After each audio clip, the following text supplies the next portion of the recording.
police officers, what was the most traumatizing 911 call you've ever received? We received a horrifying call from a woman claiming there was somebody inside her house. She sounded terrified. However, when we went to investigate, we found nothing. Usually this could be easily explained away. The mind of an elderly woman living alone eventually starts deteriorating due to dementia and other issues. Quite sad, really. However, something about this specific incident just felt horribly wrong. This woman was only 24, so the probability of this all being inside her head is extremely unlikely. She also seemed to be terribly distraught by this whole situation. Why would she be acting? We leave her place and tell her to contact us if she sees anything again. I mean, we couldn't really do anything at that point, but we knew this was far from over when we received a call from her the very next day, with her saying the exact same thing. We drive down there and search the house again. We find nothing. Again. Problem is, the house seems different this time, almost as if there were some subtle detail that made it a separate place from the one we were in yesterday. My partner, Beck, says that he noticed it as well but doesn't quite understand what's wrong. We decide not to say anything about this as we tell Carol that we came up with nothing. However, she tells us to stay. I recorded him, she says. She takes out her phone and tells us to watch the video that she's pulled up. It was footage of her in the house. She's running around, breathing frantically, and then we see him. A large figure covered head to toe in what appears to be a black bodysuit. He lumbers towards the camera as Carol screams and ducks into a room, locking it from the inside. There's a few bangs on the door before we can hear footsteps walking away. We don't know how to react to this footage, but we try anyways. We come to the conclusion that the man must have left once Carol got behind the door. However, the front door was locked when we came, and Carol told us that she hadn't left the room. Did he also have the keys to her house? That would explain a lot, but it also made this situation a lot worse. We decide to keep an eye on her house for the night. We're discreet, parking about a block down the road in an unmarked car. We're both fully awake, ready to go as soon as we see some sketchy shit. At around 2 a.m. we see somebody walking across the road towards her house. However, it isn't the man. It's Carol herself. Beck and I must have had the same look on our faces. What the hell? We get out of the car and make our way over there, knocking hard on the front door. However, nobody answers.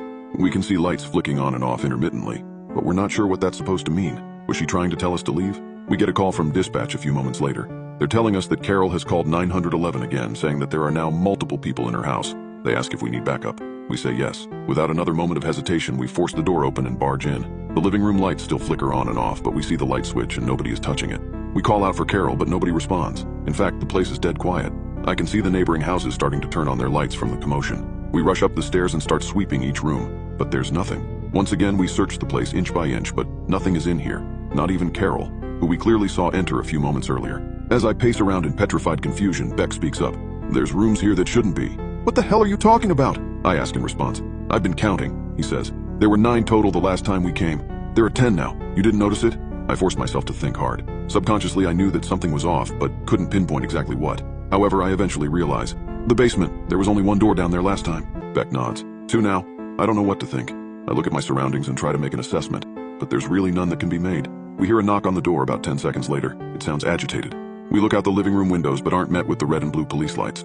We're hesitant to answer, of course. I decide to take a step forwards, but Beck pulls me back. He looks at me and shakes his head, whispering, "We left the door open, remember?"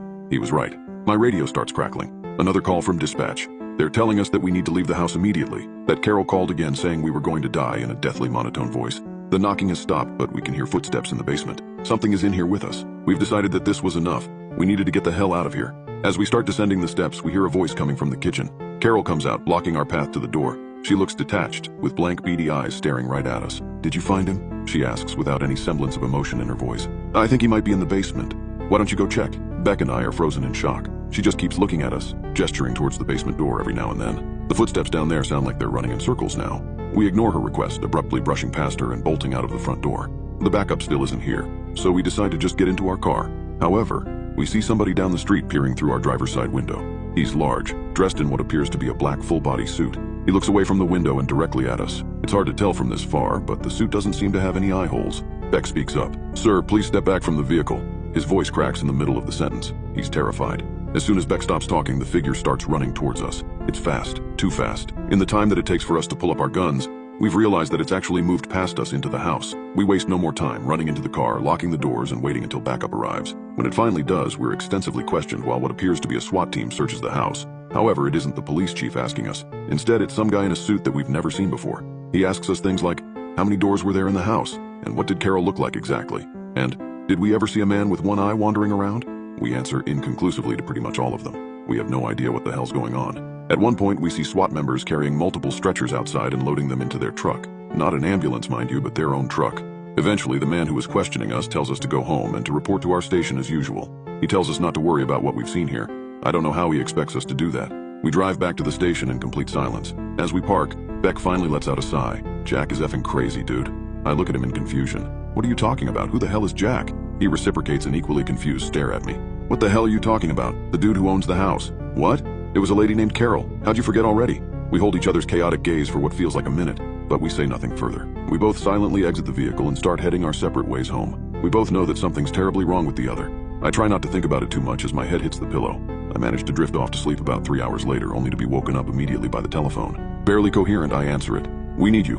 A woman dialed 911. Says that somebody's in her house. My heart sinks slightly. It sinks completely when he tells me the address. It's Carol's. I hang up the phone and slump into the bed. I just want this nightmare to end. Whatever they did to me, it won't stop.